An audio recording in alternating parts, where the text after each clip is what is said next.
Under 5 दिन में आ जाएगी। मैं तो हमेशा आपका ही वीडियो देखता हूँ। हाँ, अच्छा एक ही कोचिंग है, कोई बात नहीं, जो भी कोचिंग, ठीक है, अब देखो। 100 अगर बच रहे हैं आपके कार्ड छांट के, गुड, वेरी गुड, अच्छे। फिर भी अगर नेगेटिव, क्योंकि बच्चा इसमें करके आया है 100 100 से लेके अधिकतम बच्चे 105 107, कुछ ही बच्चे हैं जो 110 करके आए। ठीक है, जो 105 तक करके आएंगे, 5-7 गलत और होंगे, ऐसे करके फिर भी मैं बोल रहा हूं कि अगर आपके 90 बच रहे हैं तो आप अच्छी दौड़ दोगे। इतने पोस्टों में अनुमान लगाना थोड़ा मुश्किल है। मैं थोड़ी टफ आई थी, और इंग्लिश अगर टफ नहीं भी आई तो हमें आती, और जब नहीं आती तो ऑटोमेटिक ही टफ होगी।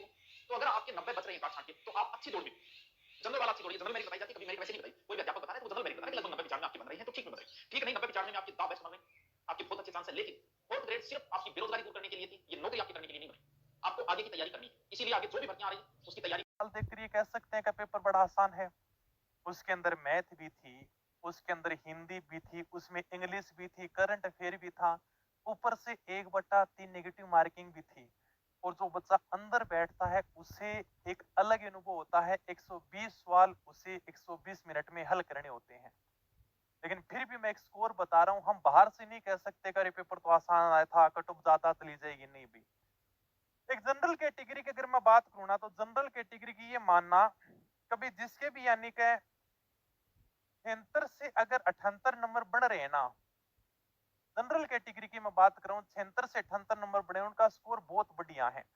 कोई महिला है तो इससे आप 4-5 नंबर और कम कर लेना। ओबीसी वालों की बात करें तो ओबीसी ये लो भाई, इस प्रकार से आप कम कर सकते हो। 73 से 74 नंबर आपको यही कट ऑफ देखने को मिलेगी। ईडब्ल्यूएस है, एमबीसी है, उनके थोड़े और कम कर लो, यानी कि 70 से 72 नंबर। और सर की ज्यादा ही कट ऑफ कम कौन बताने लग रहे थे, बाकी तो सब हाई बताने लग रहे हैं। एससी कैटेगरी की 65 से 66 नंबर ले लो आप।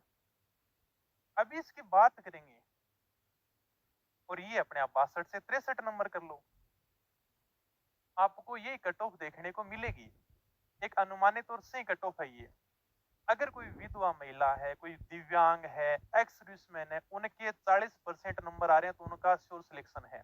बेसब्री से इंतजार था जो देखने के लिए तुम वीडियो लास्ट तक देख रहे हो। चलो आ जाओ, बॉयज की कट ऑफ की अलग से बात करूंगी, लड़कियों की कट ऑफ की अलग से बात करूंगी, और आपके विडो, डाइवोर्सी और टीएसपी एरिया की भी अलग से बात करूंगी। सभी कट ऑफ को मैंने लगभग पिछले 3 साल के रिजल्ट का ट्रेंड देखा है। मैंने रीट 2023 और रीट महाकुंभ 50,000 भर्ती वाले, वहां से लेकर अभी पशु परिचर के मेले तक सब रिजल्ट को एनालिसिस किया है। अब देखो बॉयज की कट ऑफ की अगर बात करें तो बच्चों, बॉयज की कट ऑफ यहाँ पर मैंने लिखी है 80 प्लस -2। इससे पहले मैंने एक वीडियो बनाई थी कट ऑफ को लेकर, उसमें मैंने लिखा था 78 प्रश्न। 78 प्रश्न वालों को मैंने बोला था कि 101% आपका हो जाएगा। यहाँ पे मैंने 80 लिखा है, उसका भी मैं लॉजिक दूंगी। बच्चों, ओबीसी कैटेगरी में लगभग 11 लाख फॉर्म है, और अगर मैं जनरल कैटेगरी और ईडब्ल्यूएस की बात करूं, इनमें फॉर्म इतने कम है, इतने कम फॉर्म है जनरल और ईडब्ल्यूएस कैटेगरी के अंदर, तो ओबीसी वाले बच्चे no doubt general category fight करेंगे और वो सीटें वो भी ऑक्यूपाई करेंगे। इसीलिए ये कट ऑफ जनरल के अंदर आपको इतनी देखने को मिलेगी। 80 प्लस -2 मैंने अंक भी लिख दिए हैं, और ये लगभग बहता है आपका लगभग 65% 70%, 65 से 70% के बीच का मामला रहता है। और 65 से 70% अगर यहाँ पर जा रही है तो कोई बहुत बड़ी बात नहीं होगी, क्योंकि इतनी बड़ी भर्ती हुई थी।